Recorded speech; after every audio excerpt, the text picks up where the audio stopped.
नमस्कार, स्वागत है आप सबका एसएचएम क्लासेस में। और आज हम पढ़ेंगे क्लास 12 का चैप्टर नंबर 8 मानव कल्याण में सूक्ष्मजीव। और ये हमारा लेक्चर नंबर 3 है। इसमें हम बात करेंगे बहिर्मल उपचार की। तो सबसे पहले हम बात करते हैं बहिर्मल होता क्या है।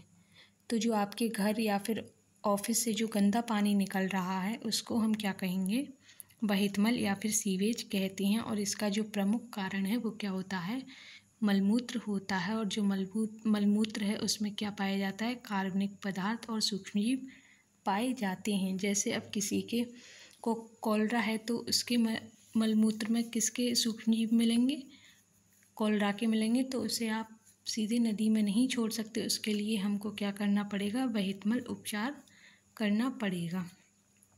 और ये जो उपचार है वो 2 चरणों में किया जाता है। पहला प्राथमिक उपचार, इसमें हम बात करेंगे निस्पंदन और अपसादन के माध्यमों से जो सीवेज से छोटे और बड़े कणों को भौतिक रूप से हटाने का काम किया जाता है। जो पहला चरण है उसमें हम क्या करेंगे, जो हमारा मलबा है, जो तैरता हुआ मलबा है, हम उसको हटाने का काम करेंगे। किसके द्वारा हटाएंगे, हम उसको अनुक्रमिक निस्पंदन द्वारा हटाने का काम करेंगे। अब बात करते हैं हम अपसादन की। इसमें हम जो ग्रेट है, मिट्टी है तथा छोटे पेबल्स हैं, उसको क्या करेंगे, हम अपसादन द्वारा निष्कासित कर देते हैं। जैसे जो भारी भारी चीज़ है, मिट्टी पत्थर, वो सब क्या करेंगे, वो पानी में नीचे बैठेंगे, सब नीचे की तरफ बैठने लगेंगे। पानी है वो ऊपर आ जाएगा और मिट्टी और वो सब नीचे, जो सूक्ष्म जीव है हमारे मलमूत्र है वो सब क्या है, नीचे बैठने लगेगा।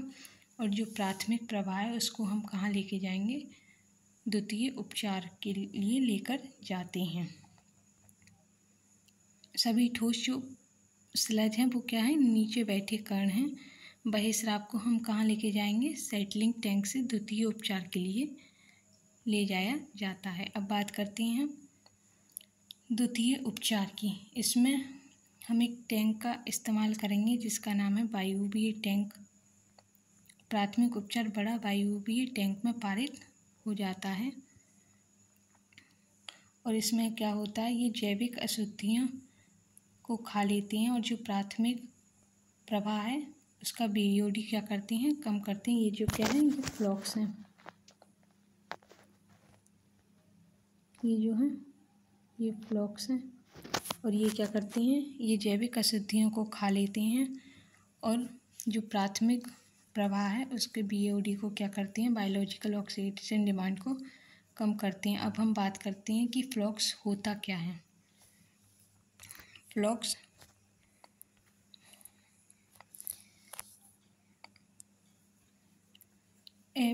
क्या होता है, बैक्टीरिया और फंगल फिलामेंट्स, एक जाल जैसी संरचना होती है, उसमें बैक्टीरिया और फंगल फिलामेंट्स पाए जाते हैं। ये फ्लॉक्स क्या करते हैं, एरोबिक रोगाणु की जोरदार वृद्धि की अनुमति देता है। बढ़ते समय में ये रोगाणु कार्बनिक पदार्थ के बड़े हिस्से को खा लेते हैं और इससे क्या होता है, अपशिष्ट जल की मात्रा ये कम हो जाती है। ये सब मैंने बताया था, जैविक अशुद्धियों को खा लेते हैं और जो प्राथमिक प्रवाह का बायोलॉजिकल ऑक्सीजन डिमांड है उसको कम करने का काम ये फ्लॉक्स करते हैं। अब बात करेंगे हम बायोकेमिकल ऑक्सीजन डिमांड की, होता क्या है। यदि 1 लीटर पानी में सभी कार्बनिक पदार्थ बैक्टीरिया द्वारा ऑक्सीकृत हो जाते हैं तो बैक्टीरिया द्वारा उपभोग की जाने वाली ऑक्सीजन की मात्रा है वो क्या हो जाती है, कम हो जाती है। बायोकेमिकल ऑक्सीजन डिमांड या फिर बायोलॉजिकल ऑक्सीजन डिमांड, हम इसको दोनों चीज़ें कहते हैं। जब भी अशुद्धि ज़्यादा होती है तो बायोलॉजिकल ऑक्सीजन डिमांड पानी की ज़्यादा होती है, क्योंकि ये बहुत तेज़ी से क्या करता है, ऑक्सीजन को ले लेते हैं और खाने को क्या करते हैं, ख़त्म करने का काम करते हैं। अब बात करेंगे हम, जो हमारा गंदा पानी ज़्यादा है तो उसमें क्या होगा, बायोलॉजिकल ऑक्सीजन डिमांड भी ज़्यादा होगी और जो डिजॉल्व यानी कि ऑक्सीजन है उसकी मात्रा कम होगी। अगर हमारा शुद्ध पानी है तो उसमें क्या होगा, बायोलॉजिकल ऑक्सीजन डिमांड है वो कम होगी और जो ऑक्सीजन है वो ज़्यादा होगी। इससे एक संबंध भी बनता है, BOD is inversely proportional to पानी की शुद्धिकरण। ठीक है।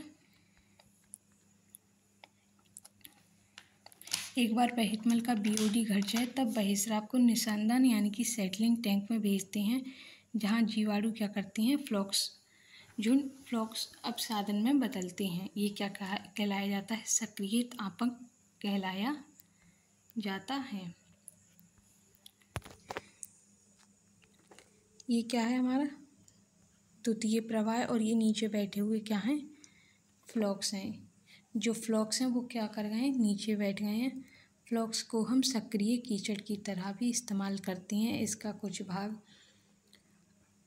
सक्रिय कीचड़ की तरह इस्तेमाल करते हैं। किसी टैंक में भोजन होगा तो इसमें किसकी तरह इस्तेमाल होगा, इसका निवेश द्रव्य की तरह काम होता है। और दूसरा, इसे हम एनारोबिक स्लज डाइजेस्टर जिसमें प्रस्तुत होते हैं, सक्रिय कीचड़ होता है वहाँ एनारोबिक स्लज डाइजेस्टर भी प्रस्तुत होते हैं।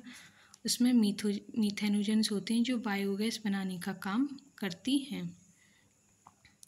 सक्रिय आपक को छोटे से भाग को फिर से पीछे वायवीय टैंक में पंप करते हैं। ये आपक निवेश द्रव्य की तरह क्या करते हैं, काम करते हैं। और जो आपक का बचा मुख्य भाग है वो किसमें, बड़े टैंक में भेज दिया जाता है, जहाँ ये एरोबिक स्लज डाइजेस्टर की तरह काम करता है। और वहाँ पर क्या मीथेनोजन प्रस्तुत होते हैं इसमें, और जो क्या बनाते हैं, बायोगैस बनाने का काम करते हैं। अब बात करेंगे कि हमारे यहाँ पे कुछ हमारे देश में जो प्रमुख नदियाँ हैं उनको भी प्रदूषण से बचाने के लिए पर्यावरण तथा वन मंत्रालय ने बहुत सारी योजनाएं चलाई हैं, जैसे गंगा एक्शन प्लान और यमुना एक्शन प्लान। इन योजनाओं में जो सीवेज उपचार संयंत्रों का निर्माण किया गया है, ताकि केवल उपचारित सीवेज को ही नदियों में बहाया जा सके, यानी कि कुछ ही गंदगी को नदी में बहाई जा सके, ज़्यादा गंदा पानी नदी में नहीं सीधा सीधा छोड़ा जाए। केवल एकमात्र जो पानी को साफ करने की प्रक्रिया है वो क्या है, बहितमल उपचार ही है। आप कहीं भी चले जाओ, इसके अलावा आपको कोई दूसरा उपचार नहीं मिलेगा। आपने देखा होगा दिल्ली, बम्बई जैसे बड़े शहरों में किससे पानी उपचार होकर आता है, ये बहितमल उपचार के द्वारा नदियों का पानी ठीक तरह से साफ सुथरा होकर घरों में आता है।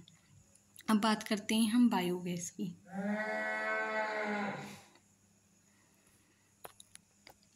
बायोगैस क्या है, सूक्ष्मजीवी गतिविधि द्वारा उत्पादित पदार्थों का मिश्रण है। इसका उपयोग सुविधा के रूप में किया जाता है।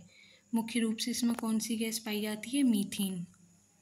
कुछ जीवाणु जो सेल्यूलोजिक पदार्थ पर अवायवीय रूप से विकसित होते हैं। कैसे, अवायवीय रूप से कुछ सेल्यूलोजिक पर होते हैं, और इसमें CH4 की और CO2 की भी बड़ी मात्रा में मीथेन उत्पन्न होता है। सामूहिक रूप से इसे क्या कहा जाता है, मीथेनोजेंस कहा जाता है। और सामान्य जो जीवाणु है वो कौन सा है, मिथेनो बैक्टीरियम एक जीवाणु पाया जाता है। बैक्टीरिया आमतौर पर सीवेज के दौरान एनारोबिक कीचड़ में पाए जाते हैं। यहाँ पर एनारोबिक कीचड़ आएगा। मवेशियों के रूमन में भी ये पाए जाते हैं, और ये सेल्यूलोज को तोड़ने में का काम करते हैं। और जो मवेशियों के पोषण यानी कि घास चारा है उसमें भी महत्वपूर्ण भूमिका निभाते हैं।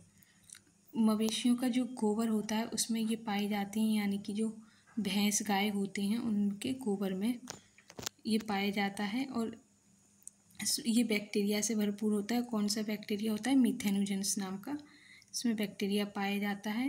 और गोबर के उपयोग से जो गैस बनती है उसको क्या कहते हैं, गोबर गैस कहते हैं।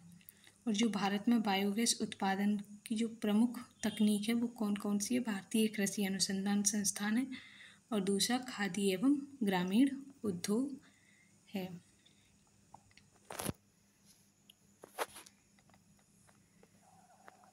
ये जो नीचे टैंक लगा हुआ है वो कौन सा है, डाइजेस्टर है। ये इसमें हम 10 से 15 फीट का गड्ढा खोदते हैं, और यहाँ पर हम क्या डालते हैं, कूड़ा करकट डालते हैं, और उसको सड़ाने का काम इस टैंक में किया जाता है। और यहाँ पर गोबर और पानी का हम एक घोल बनाते हैं, उसको इसमें छोड़ते हैं। फिर इससे क्या निकलती हैं, एनारोबिक डाइजेस्टर हमारा काम करना शुरू कर जाता है, जिससे गैसेस निकलना शुरू होती हैं। कौन कौन सी gas, CH4 plus CO2 plus H2S plus H2, यानी कि जो मीथेन है वो भारी मात्रा में निकलना शुरू कर देती है। और ये क्या है, ये गैस होल्डर है। ये क्या करता है, जब गैस बनती है तो ये ऊपर नीचे होने लगता है, यानी कि हमें पता चल जाता है कि गैस बनना शुरू हो गई है। यहाँ पर ये गैस निकलना, फिर यहाँ से हम उपयोग करना शुरू कर देते हैं। और ये स्लज है। यहाँ पर क्या होता है, जो बड़ा बचा कुचा कूड़ा होता है उसे हम किसकी तरह इस्तेमाल करते हैं, इसे हम फर्टिलाइज़र की तरह इस्तेमाल करते हैं। यानी कि हम खेतों में इसको अपने उपयोग करने लगते हैं, इसको राख की तरह, है ना। तो ये सब काम किस में होता है, बायोगैस का ये प्लांट है, इसके बारे में हमने जानकारी दी। और जो टैंक है वो ज़मीन के अंदर होता है, क्योंकि जो प्रेशर होता है वो बहुत ज़्यादा होता है, तो प्रेशर को झेल सकने का काम कर सके, इसलिए ये टैंक कैसा होता है, ज़मीन के अंदर पाया जाता है। ठीक है, तो वीडियो यहाँ पर हमारी ये 2 टॉपिक हमने अपने पूरे किए। अब प्लीज़ वीडियो को लाइक, शेयर और सब्सक्राइब ज़रूर कर दें। धन्यवाद।